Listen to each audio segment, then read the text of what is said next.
আহামরি কিছু তো চাইনি।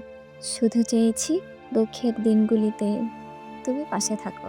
প্রচণ্ড মন খারাপ কিংবা একাকিত্বে আমার সাথে একটু কথা বলো, সঙ্গ দাও। বাজে সময়ে আমাকে ভরসা দাও, সাহস দাও। ৩ বেলা দিব্যি না খেয়ে কাটিয়ে দিয়েও আমি কখনো চাইনি তুমি আমাকে খেতে দাও, টাকা-পয়সা দিয়ে পাশে থাকো।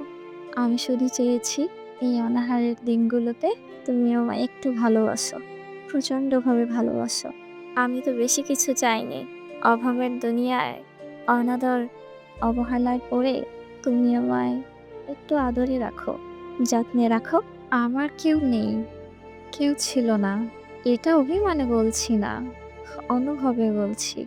যারা এসেছিল আমার জীবনে তারা আমাকে আলো ভেবে পথ চিনে বাড়ি পৌঁছে গেছে। ল্যাম্পপোস্টের মতো বহুকাল দাঁড়িয়ে থাকতে থাকতে ভেবেছি বিধাতা আমার জন্য কাউকে বানাননি।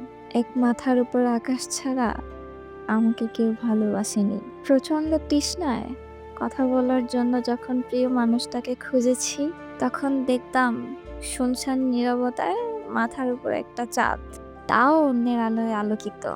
আমার কেউ নেই, কেউ ছিল না। এই অনুভূতিটা বড্ড বাজে। আমি নিঃসঙ্গ একাশ্বই, আজও আমি একা ভেসে যাই। আমার কেউ নেই, আমার ছিল না কক্ষনোই। ম্যান ইন লাভ ব্যাপারটা ভয়ঙ্কর সুন্দর। আপনি যদি কোনো পুরুষের শখের নারী হতে পারেন, সে আপনার জন্য সবকিছু করবে। বন্ধু মহলের আড্ডা ছেড়ে দেবে, আপনার খামখেয়ালি বাচ্চামি এগুলাকে প্রশ্রয় দিয়ে সে নিজেই বাচ্চা হয়ে যায়। জানালার ধারে তার পছন্দের সিট ছেড়ে দেয়, তার পছন্দের লেগ পিস আপনাকে দিয়ে দেয়। পুরুষ ভালোবাসলে ধৈর্যবান হয়ে যায়। যে পুরুষ কখনোই কারো জন্য অপেক্ষা করেনি, সে ঘন্টার পর ঘন্টা আপনার কলের অপেক্ষা করবে। পুরুষ চায় তার শখের নারী সবকিছুতেই খুশি থাকুক, এতেই তার সব চাওয়া পাওয়া পূরণ হয়ে যায়।